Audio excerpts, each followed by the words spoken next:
Hello friends, स्वागत है आपका अपने चैनल में। मैं हूँ भारती और आज हम बात करने वाले हैं पूर्णिमा व्रत की विधि और महत्व के बारे में। हिंदू धर्म में पूर्णिमा का दिन बहुत ही पवित्र माना जाता है। चाहे वो सत्यनारायण व्रत हो, दान पुण्य हो या फिर चंद्रमा की आराधना। अगर आप पहली बार पूर्णिमा का व्रत कर रहे हैं तो यह वीडियो आपके लिए बिल्कुल परफेक्ट है। तो चलिए शुरू करते हैं। पूर्णिमा के दिन चंद्रमा अपनी संपूर्ण ऊर्जा के साथ धरती पर प्रकाश फैलाता है। शास्त्रों में कहा गया है इस दिन व्रत रखने से मन शांत होता है, नकारात्मकता दूर होती है और घर में सुख समृद्धि बढ़ती है। साथ ही इस दिन भगवान विष्णु की उपासना करने से जीवन में शुभ फल मिलते हैं और मनोकामनाएं पूर्ण होती है। कई लोग इस दिन सत्यनारायण भगवान की कथा भी करते हैं जो अत्यंत फलदायी मानी जाती है।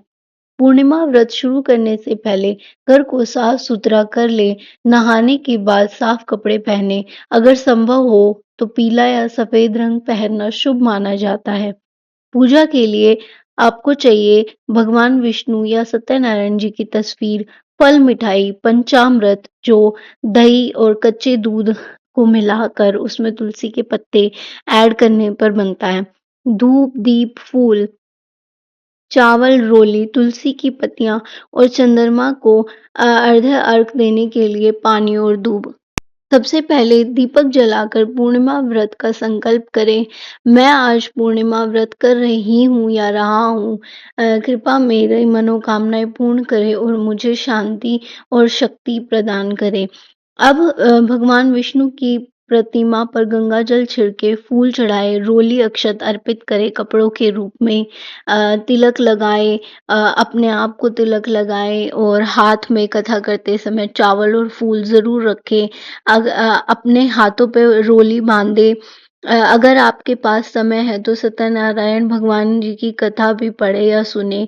पूजा के दौरान ओम नमो भगवते वासुदेवाय नमः मंत्र का जाप करना अत्यंत शुभ माना गया है। हमने यहाँ पर कथा पूरी दी है रिकॉर्ड करके, आप ज़रूर उसे सुनें। जो लोग व्रत रखते हैं वे पूरा दिन फलाहार या केवल जल सेवन करते हैं। अगर स्वास्थ्य ठीक ना हो तो हल्का भोजन ले सकते हैं क्योंकि श्रद्धा ही सबसे बड़ा नियम है। हमारे घर में मेरी मम्मी जो है वो व्रत करती है और हम हमेशा इस व्रत को पूरी पूजा विधि से करते हैं, श्रद्धा से करते हैं। लास्ट में शाम को चंद्रमा को अर्घ्य अर्घ देने के बाद प्रसाद ग्रहण करें और व्रत समाप्त करें। कहते हैं इस दिन दान पुण्य का भी विशेष महत्व है। आप अपनी क्षमता अनुसार जरूरतमंदों को भोजन, कपड़े या दान दे सकते हैं।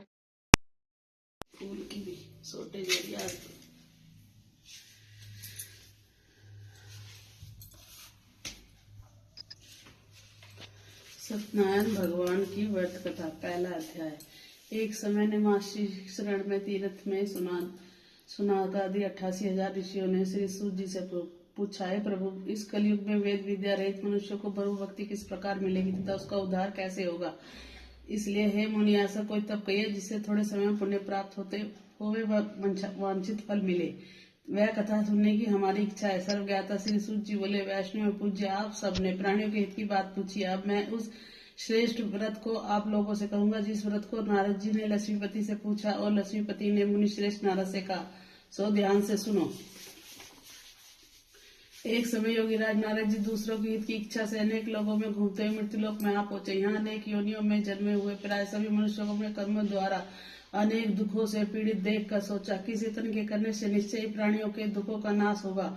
ऐसे वन में सोचकर विष्णु लोक को गए। वहां श्वेत वर्ण और 4 भुजाओं वाले देवों के इस नारायण को देख उनके हाथों में शंख, चक्र, गदा और पद्म थे तथा वर्णमाला पहने हुए थे। स्तुति करने लगे, हे भगवान, आप अति शक्ति से संपन्न है। वन तथा वाणी भी आपको नहीं पा सकती। आपका आदि मध्य अंत नहीं, निवृत्त सबरू सृष्टि के आदि भूत भक्तों के दुखों को नाश करने वाले हो। आपको मेरा नमस्कार। नारद जी से इस प्रकार की सुनकर विष्णु भगवान बोले, हे मुनि श्रेष्ठ, आपके मन में क्या है? आपका किस काम के लिए आगमन हुआ है? निसंकोच कहो। तब नारद मुनि बोले, मृत्युलोक में सब मनुष्य जौने की योनि में पैदा हुए अपने अपने कर्मों के द्वारा अनेक प्रकार के दुखों से दुखी हो रहे हो। हे नाथ, मुझ पर दया रखते हो तो बतलाइए, उन मनुष्यों के सब दुखों से थोड़े से प्रयत्न से कैसे दूर हो सकते हैं। श्री भगवान ने कहा, हे नारद, मनुष्य की भलाई के लिए तुमने बहुत अच्छी बात पूछी है। जिस काम के करने से मनुष्य मुंह छूट जाता है वह मैं कहता हूँ शून्य पुण्य देने वाला स्वर्ग तथा मृत्यु लोक दोनों में दुर्लभ एक उत्तम व्रत है। आज मैं प्रेमवश होकर तुमसे कहता हूँ, सत्यनारायण का यह व्रत अच्छी तरह विधि पूर्वक करने पर मनुष्य आयु प्राप्त यहाँ सुख भोग कर मरने पर मोक्ष को प्राप्त होता है। श्री भगवान के वचन सुनकर नारद जी बोले, उस व्रत का फल क्या है, क्या विधान है, किसने यह किया और किस दिन करना चाहिए, विस्तार से कहिए। भगवान बोले, दुख शोक आदि को दूर करने वाला, धन धान्य को बढ़ाने वाला, सौभाग्य तो संतान को देने वाला है, वह सब स्थानों पर विजय करने वाला। भक्ति और श्रद्धा के साथ किसी भी दिन मनुष्य सत्यनारायण की प्रातः काल के समय ब्राह्मण और बंधुओं के साथ रमपान होकर पूजा करे। भक्ति भाव से नैवेद्य केले का फल, घी, दूध और गेहूं का चूर्ण सवाया लेवे। गेहूं के बाग में साठी का चूर्ण, शक्कर तथा गुड़ ले तथा सब भक्षण योग्य पदार्थ जमा करके भगवान को अर्पण कर दे तथा बंधुओं सहित ब्राह्मणों को भोजन करावे। पश्चात स्वयं भोजन करे। नृत्य गीत आदि का आचरण कर सत्यनारायण भगवान का स्मरण करते हुए समय व्यतीत करे। इस तरह व्रत करने पर मनुष्य की इच्छा निश्चय ही पूरी होती है। विशेषकर कली काल में भूमि पर यही मोक्ष का सरल उपाय है। दूसरा अर्थ है समय। भजमन नारायण नारायण हरि हरि, श्रीमन नारायण नारायण हरि हरि, भजमन नारायण नारायण हरि हरि। दूसरा अध्याय। सूत जी बोले, हे ऋषियों, पहले समय में इस व्रत को किया है उसका इतिहास कहता हूँ, ध्यान से सुनो। सुंदर काशीपुरी नगरी में एक अत्यंत निधन ब्राह्मण रहता था। वह भूख और प्यास से बेचैन हुआ नित्य पृथ्वी पर घूमता था। ब्राह्मण से प्रेम करने वाले भगवान ने ब्राह्मण को दुखी देखकर बूढ़े ब्राह्मण का रूप धर उसके पास जा आदर के साथ पूछा, हे प्रभु, नित्य दुखी हुआ पृथ्वी पर क्यों घूमता है? श्रेष्ठ ब्राह्मण, यह सब मुझसे कहो, मैं सुनना चाहता हूँ।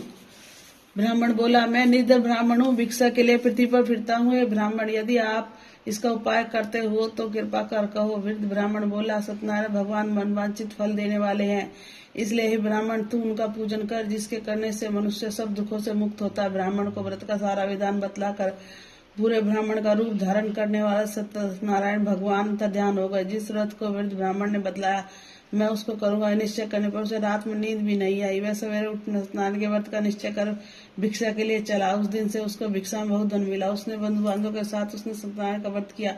इसके करने से वह ब्राह्मण सब दुखों से छूटकर अनेक प्रकार की संपत्तियों से युक्त हुआ। उस समय से वह ब्राह्मण हर मास व्रत करने लगा। इस तरह सत्यनारायण का भगवान के व्रत को जो करेगा वह मनुष्य सब दुखों से छूट जाएगा। इस तरह से नारद जी ने नारायण का कहा हुआ है व्रत मैंने तुमसे कहा है। ये विप्रो, अब मैं और क्या कहूँ? ऋषि बोले, हे मुनीश्वर, संसार में इस ब्राह्मण से सुनकर किस किस ने व्रत को किया हम सब सुनना चाहते हैं, इसके लिए हमारे मन में श्रद्धा है। सुरुज जी बोले, मुनियो, जिसने व्रत को किया वह सो सुनो। एक समय एक ब्राह्मण धन और ऐश्वर्य के अनुसार बंधु बांधवों के साथ व्रत करने को तैयार हुआ। उसी समय एक लकड़ी बेचने वाला बूढ़ा आदमी आया और बाहर लकड़ियों को रखकर ब्राह्मण के मकान में गया। प्यास से दुखड़ी लकड़ारा उनको व्रत करते देखकर ब्राह्मण को नमस्कार कहने लगा, आप यह क्या कर रहे हैं और इसके करने से क्या फल मिलता है? कृपा करके मुझसे कहो। ब्राह्मण ने कहा, सब मनोकामनाओं को पूर्ण करने वाला यह सत्यनारायण भगवान का व्रत है। इसकी कृपा से मेरे यहाँ धन धान्य आदि की वृद्धि हुई है। ब्राह्मण से इस व्रत के बारे में जानकर लकड़ारा बहुत प्रसन्न हुआ। चरणमत ले और प्रसाद खाने के बाद अपने घर को गया। लकड़ार ने मन में इस प्रकार संकल्प किया कि आज ग्राम में लकड़ियां बेचने से जो धन मिलेगा उसी से सत्यनारायण देव का उत्तम व्रत करूंगा। यह मन में विचार कर वह बूढ़ा आदमी लकड़ी अपने सिर पर रखकर जिस नगर में धनवान लोग रहते थे ऐसे सुंदर नगर में गया। उस रोज वहां पर उसे उन लकड़ियों का दाम पहले दिनों से चौगुना मिला।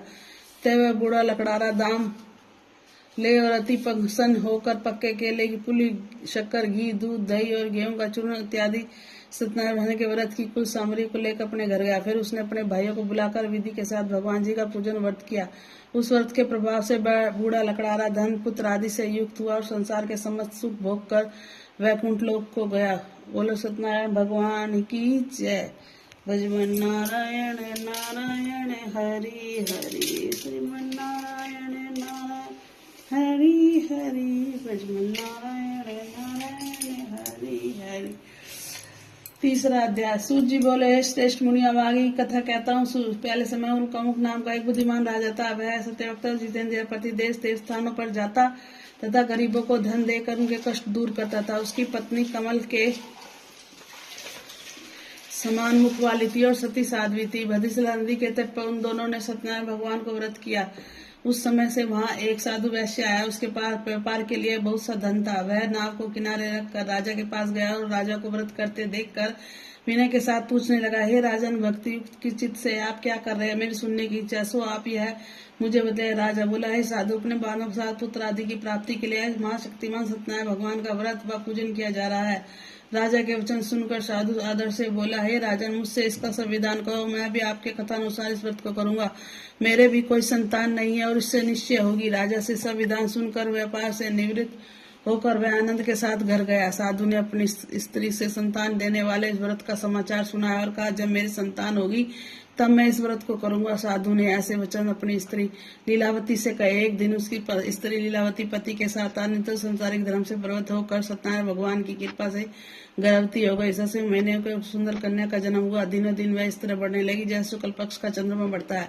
कन्या का नाम कलावती रखा गया। तब लीलावती ने मीठे स्वर में पति से कहा, जो आपने पर किया है, भगवान का व्रत करूंगा, अब आप उसे करिए। साधु बोला है, फिर इसके विवाह पर करूंगा। इस प्रकार आपकी पत्नी को आश्वासन देकर नगर को चला गया। कलावती पितृगृह में वृद्धि को प्राप्त हो गई। साधु ने जब नगर में सखियों के संग अपनी पुत्री को देखा तो तुरंत दूत बुलाकर कहा, पुत्री के वास्ते कोई योग्य वर देख कर लाओ। साधु की आज्ञा पाकर दूत कंचन नगर पहुंचा और वहां बड़ी खोज खबर देखभाल कर लड़की के योग्यवाणी पुत्र को ले आया। उस योग्य लड़के को देखकर साधु ने अपने बंधु बांधव सहित प्रसन्नचित्त पत्नी पुत्री का विवाह उसके साथ कर दिया। परंतु दुर्भाग्य से विवाह के समय उस व्रत को करना भूल गया। तब श्री भगवान क्रोधित हो गए और श्राप दिया, तुम्हें दारुण दुख प्राप्त होगा। अपने कार्य में कुशल साधु बनिया जमाता सहित समुद्र के समीप स्थित रतनपुर नगर में गया और वहां दोनों ससुर जमाई चंद्रकेतु राजा के नगर में व्यापार करने लगा। एक दिन रोज भगवान सत्यनारायण की माया से प्रेरित होकर चोर राजा का धन चुराकर भागते हुए राजा के धन को वहीं चुपचाप रख दिया जहां वो ससुर जमाई ठहरे थे। जब दूतों ने उस साधु वैश्य के पास जाकर राजा के धन को रखा देखा तो वे दोनों को बांध कर ले गए और प्रशंसा देते हुए राजा के समीप आकर बोले, यह 2 चोर हम पकड़ कर लाए हैं, देख कर आज्ञा दे। तब राजा की आज्ञा से उनको कठोर कारावास में डाल दिया गया और उनका सब धन छीन लिया गया। सत्यनारायण भगवान के श्राप के द्वारा उनकी पत्नी भी घर पर बहुत दुखी हुई और घर पर जो धन रखा था चोर चुरा कर ले गए। शारीरिक व मानसिक पीड़ा तथा भूख प्यास से अति दुखी हो अन्न की चिंता में कलावती एक ब्राह्मण के घर गई। वहां उसने सत्यनारायण भगवान का व्रत होते देखा। फिर कथा सुना तथा प्रसाद ग्रहण कर रात को घर आई। माता ने कलावती से कहा, हे पुत्री, अब तक कहाँ रही? वह तेरे मन में क्या है? कलावती बोली, है माता, मैंने एक ब्राह्मण के घर सत्यनारायण भगवान का व्रत देखा। कन्या के वचन सुनकर लीलावती भगवान की पूजन की तैयारी करने लगी। लीलावती ने परिवार और बंधु बांधव सहित सत्यनारायण भगवान का पूजन किया और वह मांगा, मेरे पति और दामाद शीघ्र आगे। साथ ही प्रार्थना की, हम सबका अपराध क्षमा करो। सत्यनारायण भगवान इस व्रत से संतुष्ट हो गए और राजा चंद्रकेतु को सपन में दर्शन देकर कहा, हे राजन, दोनों वैश्यों को प्रातः ही छोड़ दो और उनका सब धन जो तुमने ग्रहण किया है दे दो, नहीं तो मैं तेरा धन, राज्य, पुत्र आदि सब नष्ट कर दूंगा। राजा से ऐसे वचन कहकर भगवान अंतर ध्यान हो गए। प्रातः काल राजा चंद्रकेतु में सभा में अपनी सपन सुनाया। फिर दोनों वाणिक पुत्रों को कैद से मुक्त कराकर सभा में बुलाया और दोनों ने आते ही राजा को नमस्कार किया। राजा मीठे वचनों में बोला, है महानुभाव, भावी वस्तु में ऐसा कठिन दुख प्राप्त हुआ है, अब तुम्हें कोई भय नहीं। ऐसा कहकर राजा ने उनको नए नए वस्त्र भूषण पहनाए। जितना धन लिया था उससे दोगुना धन देकर आदर से ही विदा किया। दोनों वैश्य अपने घर को चल दिए। सुजीले बोले वैश्य ने मंगलाचार करके यात्रा में की और अपने घर को चला। उससे थोड़ी दूर निकलने पर दांडी वेशधारी सत्यनारायण दोनों वैश्य अपने घर को चल दिए। बोलो सत्यनारायण भगवान की जय। भजवन नारायण नारायण हरि हरि, भजवन नारायण हरि हरि, श्रीमन नारायण नारायण हरि। चौथा अध्याय। सूर्य बोले वैश्य ने मंगलचार करके यात्रा में की और अपने नगर को चल दिया। उसके थोड़ी दूर निकलने पर दांडी वेशधारी सत्यनारायण ने उससे पूछा, हे साधु, तेरी नाव में क्या है? अभिमानी वाणी खसता हुआ बोला, हे दांडी, आप क्यों पूछते हैं? क्या धन लेने की इच्छा है? मेरी नाव में तो बेल और पत्ते भरे है। दांडी ऐसा कहकर वहां से दूर चले गए। कुछ दूर जाकर समुद्र के किनारे बैठ गए। दांडी के जाने के बाद वैसे नित्याकर्म करने के बाद नाव को चिंटी देखकर चंपा किया और नाव में पहले पत्ते आदि देखकर मूर्छित हो गया और जमीन पर गिर पड़ा। मूर्छा खुलने पर शोक प्रकट किया गया। तब उसका दामाद बोला, आप शोक न करें, दादी का श्राप है, तब उसकी शरण में चलना चाहिए, तभी हमारी मनोकामना पूरी होगी। दामाद के वचन सुनकर दांडी उसके पास पहुंचा और अत्यंत प्रतिभा से नमस्कार करके बोला, हे भगवान, आपकी माया से ब्रह्मा आदि भी आपके रूप को नहीं जानते, मैं अज्ञानी कैसे जान सकता हूँ? आप प्रसन्न होइए, मैं समर्थ अनुसार की पूजा करूंगा, मेरी रक्षा करो और नौकों में पहले के समान धर्म भर दो। उसके भक्ति वचन सुनकर भगवान प्रसन्न और उसकी इच्छा अनुसार वर देकर उनका ध्यान हो गए। तब उन्होंने नाव पर आकर देखा, नाव धन से परिपूर्ण थी और फिर वह भगवान सत्यनारायण का पूजन कर साथ सहित नगर को चला। अपने नगर के निकट पहुंचा तब दूत को घर भेजा। दूत ने साधु के घर जाकर उसकी स्त्री को नमस्कार कर कह, साधु अपने दामाद सहित नगर के समीप आ गए हैं। ऐसा वचन सुनकर साधु की स्त्री ने बड़े हर्ष के साथ देव का पूजन कर रही पुत्री से कहा, मैं अपने पति के दर्शन को जाती हूँ, तू कार्य पूर्ण कर शीघ्र आ। माता कैसे सुनकर कलावती प्रसाद छोड़कर पति के दर्शन को गई। प्रसाद की अवज्ञा के कारण सत्यदेव रुष्ट होकर उसके पति को नाव सहित पानी में डुबो दिया। कलावती अपने पति को न देखकर रोती हुई जमीन पर गिर पड़ी। इस तरह नौका को डूबा तथा कन्या को रोता देखकर साधु दुखी होकर बोला, है प्रभु, मुझसे या मेरे परिवार से जो भूल हुई है मुझे क्षमा करो। उसके दीन वचन सुनकर सत्यदेव प्रसन्न होकर आकाशवाणी है, साधु तेरी कन्या मेरे प्रसाद को छोड़कर आई है, इसलिए उसका पति अदृश्य हुआ है। यदि वह घर जाकर प्रसाद खाकर लौटे तो उसे पति अवश्य मिलेगा। ऐसे आकाशन सुनकर कलावती ने घर पहुंचकर प्रसाद खाया, फिर आकर पति के दर्शन किए। तत्पर साधु ने बंधुवादों के सहित सदैव का विधि पूर्वक पूजन किया। उस दिन से पूर्णमासी को सत्यनारायण का पूजन करने लगा और फिर इस लोक का स्वर्ग सुख भोग कर अंत में स्वर्गलोक को गया। बोले सत्यनारायण भगवान की जय। भजमन नारायण नारायण हरि हरि, श्रीमन नारायण नारायण हरि हरि, श्रीमन नारायण। 5वां अध्याय। सूत जी बोले, ऋषियों, मैं और भी कथा कहता हूँ, सुना। प्रजापालन में लीन तंगध्वज नाम का एक राजा था। उसने भगवान का प्रसाद त्याग कर बहुत दुख पाया। एक समय वन में जाकर अन्य पशुओं को मारकर बढ़ के पेड़ के नीचे आया। वहां उसने ग्वालों को भक्ति भाव से बंधवा सत्यनारायण का पूजन करते देखा। राजा देखकर भी भगवान वंश वहां नहीं गया और ना ही नमस्कार किया था। ग्वालों ने भगवान का प्रसाद उसके सामने रखा और वह प्रसाद को त्याग कर फिर सुंदर काशी नगरी को चला। वहां उसने अपना सब कुछ नष्ट पाया और वह जान गया कि यह सब भगवान से किया गया था। वह विश्वास कर ग्वालों से समीप गया और विधि पूजन कर प्रसाद खाया तो सदैव की कृपा से पहले जैसा हो गया वैसा ही। फिर वह दीर्घकाल तक सुख भोग कर मरने पर स्वर्गलोक को गया। जो मनुष्य प्रलब्ध दुख को व्रत करे, भगवान की कृपा से धन की प्राप्ति होगी। निर्धन धनी और बंदी बंधन से मुक्त होकर निर्भय हो जाता है। संतानहीनों को संतान प्राप्ति होती है तथा सब मनोरथ पूर्ण होकर अंत में वैकुंठ धाम को जाता है। जिन्होंने पहले इस व्रत को किया, अब उसके दूसरे जन्म की कथा कहता हूँ। वृत्त सुदानम ब्राह्मण ने सुदामा का जन्म लेकर मोक्ष को पाया। उल्का मुख नाम का राजा दशरथ होकर वैकुंठ को प्राप्त हुआ और साधु नाम के वैश्य ने मोरध्वज बनकर अपने पुत्र को आरे से चीर कर मोक्ष को प्राप्त किया। महाराज तुंगध्वज ने स्वयंभू होकर भगवान में भक्ति युक्त कर्म कर मोक्ष प्राप्त किया। इति से सत्यनारायण व्रत कथा संपूर्ण। बोलो सत्यनारायण भगवान की जय। रमणा स्वामी जय लक्ष्मी रमणा, बरगट भय कलिका सत्यनारायण चने पातक हरिण। ओम जय लक्ष्मी रमणा,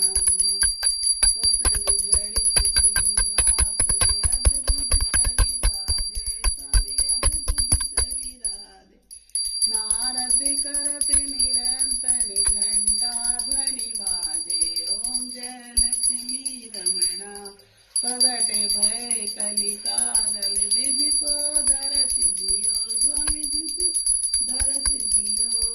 बूढ़ो ब्राह्मण बन के कंचन महल कियो। ओम जय लक्ष्मी रमणा, दुर्बल भील कराले जिन पर कृपा करी। स्वामी जिन पर कृपा करी।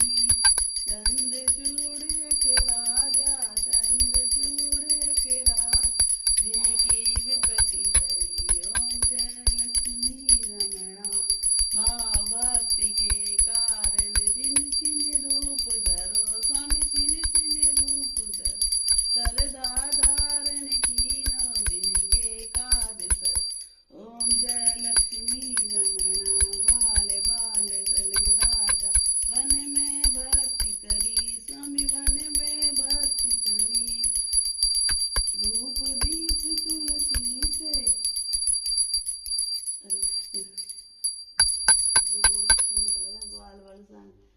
वनवांछित फल दीनो दीन दयाल हरि। ओम जय लक्ष्मी रमणा, चढ़त प्रसाद सवायो कदली फल में। स्वामी कदली फल मेवा, धूप दीप तुलसी से राजी सतदेवा। ओम जय लक्ष्मी रमणा, श्री सत्यनारायण जी की आरती जो कोई नर गावे। प्रेम सहित गावे।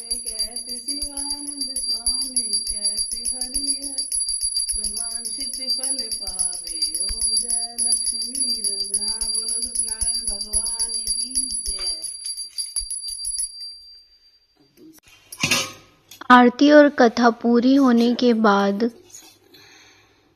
आरती और कथा पूरी होने के बाद भगवान विष्णु को सत्यनारायण भगवान को चरणामृत के साथ प्रसाद का भोग लगाएं। उसके बाद सब कुछ भूलती जा रही हूँ। उसके बाद आरती को हम पूरे घर में घुमाते हैं और फिर गंगा जल का छिड़काव भी करते हैं सारे घर में। दोस्तों, यह थी पूर्णिमा व्रत की सरल और पूरी विधि। अगर आप इस विधि से पूजन करते हैं तो निश्चित ही घर में शांति, धन समृद्धि और सकारात्मक ऊर्जा बढ़ती है। अगर वीडियो अच्छी लगे तो लाइक करें, शेयर करें और चैनल को सब्सक्राइब करें। जय Shri Hari. Thanks for watching everyone. ये व्रत जो है हमारी मम्मी हमारे लिए करती है। वो हमेशा कहती है कि मैं अपने बच्चों की सुख शांति के लिए और अच्छे फ्यूचर के लिए वो ये व्रत करती है। आप भी इस व्रत को करें और ज़रूर फल देखें।